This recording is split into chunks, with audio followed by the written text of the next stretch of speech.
And welcome back to Sports Weekly on IEMG. I'm your host, Pep Fernandez. We had one high school baseball team from the Arrowhead Athletic Conference still playing in the playoffs. Actually, the final day of high school baseball this past Saturday. That would be Championship Saturday for the CIF SoCal Regionals. The Kaiser Cats in Division III going on the road to take on Glendora for that D3 SoCal Regional Championship. Let's take you out to Glendora. Kaiser in the sixth inning had a 3-2 lead, trying to hold on, but the home Tartans would turn things up at the plate. That's Riley Cooper, the 2-run base hit, and that would give Glendora a 4-3 lead on Kaiser. They would tack on a couple more runs in that sixth inning. This is going to be Sebastian Lawrence coming up with another 2-run base hit, gets through the hole to left field. 1 run scores and 2 runs just before the throw to the plate. So Glendora takes a 7-3 lead on Kaiser. Final out of the ball game, and the Kaiser Cats season comes to a close as they fall in the D3 SoCal Regional Championship by a final score of 7-3. But a big shout out to Cats head coach Mike Spinuzzi. He's been at this a long time. He's had a lot of great teams. Got the Cats to a CIF Southern Section championship game, also got them to a SoCal regional title game. So congratulations to Kaiser representing the Arrowhead Athletic Conference on a great postseason run. All right, speaking of great postseason runs, maybe none better than the University of Redlands softball team, making it not only to the NCAA Division III College World Series, but getting to that championship series, a best-of-3 series against defending national champion Trine University from Indiana. Let's take you out to Salem, Virginia for the World Series. This is the championship series. The U of R won Game 1. This is Game 2. Bulldogs down 6-4.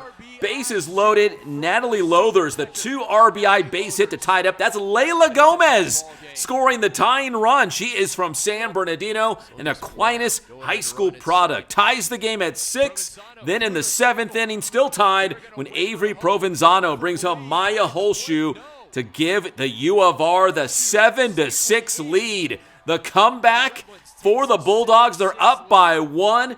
Bottom of the 7th, Trine, again, the defending champions, down to their final out.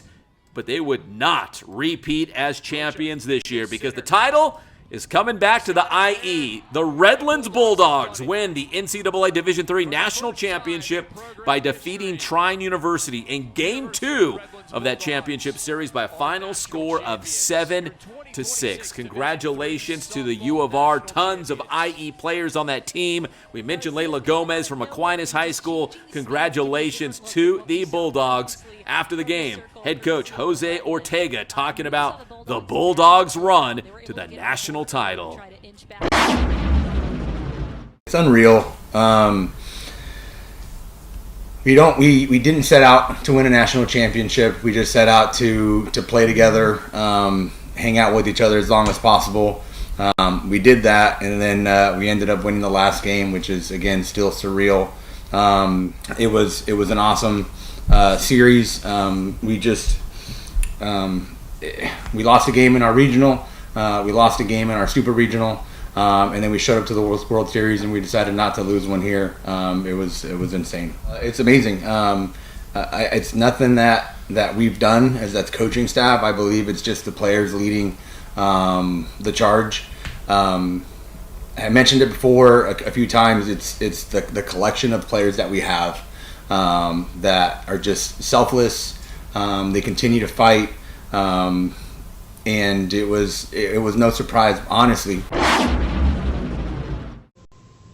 Congratulations to the Bulldogs. Let's keep the championship conversation going at City Hall. The city of San Bernardino honoring some local teams at the city council meeting, including Cal State San Bernardino men's golf. They made a run at the Division II regionals. And, of course, the baseball team winning the conference tournament at Fiscalini Field and making a run at the regionals as well. Coach Mike Nato and the Coyotes, another great year on the baseball diamond. And also, don't forget about the volleyball team. Coach Kim Chernis with another great squad. She's been turning out great squads for years as they won the CC2A championship this season as well. So Let's hear from the Yotes, Coach Nadeau and Coach Chernis. Just want to thank everybody for the recognition. I think these types of events are so formative and important for these girls to see that their community really does support them. And in times when, there's a lot of negativity going on, you can believe that there are some really positive things happening at Cal State San Bernardino. Our baseball, golf team, all of our teams had tremendous years, but it's so exciting to see 3 of our programs here represented and playing at such a high championship level. It was really exciting to see Cajon Golf here and their story, so it just makes me really optimistic about the things that are happening in San Bernardino. We can't thank the city enough for what they did for us in our field this year. Just having the maintenance and the field was beautiful. For all you guys that have ever been out to Fiscalini Field, it's not what it looks like today, what it did a few probably years ago. But I will tell you what, the maintenance, the help, the city coming in and fixing the restrooms and just giving us an opportunity to host a tournament and give us ability to, and Kim knows this more than to host is huge for us, and we've never hosted, so for us to host and to win this thing was great, and it's all because the city gave us the opportunity. Championship. We also had the Cajon boys golf team down there at the city council meeting. The CIF Southern Section Division 7 champions, the first CIF golf title for the Cajon Cowboys.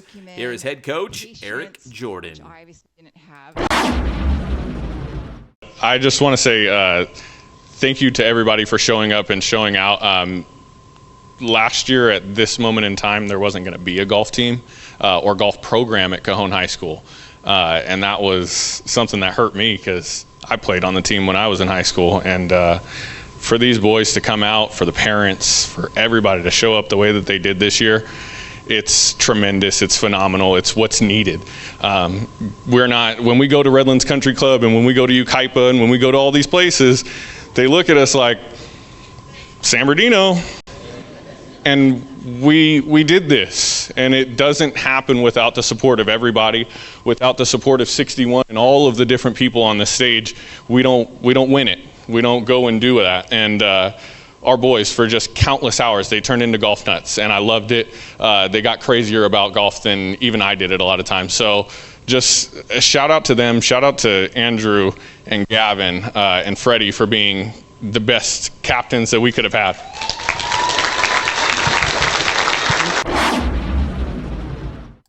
All right, congratulations to Coach Jordan. We'll have more on the Cajon boys golf team and our other local champions on a future very special edition of Sports Weekly, so be on the lookout for that. My name is Pep Fernandez. Give this video a like, subscribe to the Inland Empire Media Group YouTube channel if you have not done so already, but that'll do it for this edition of Sports Weekly on IEMG.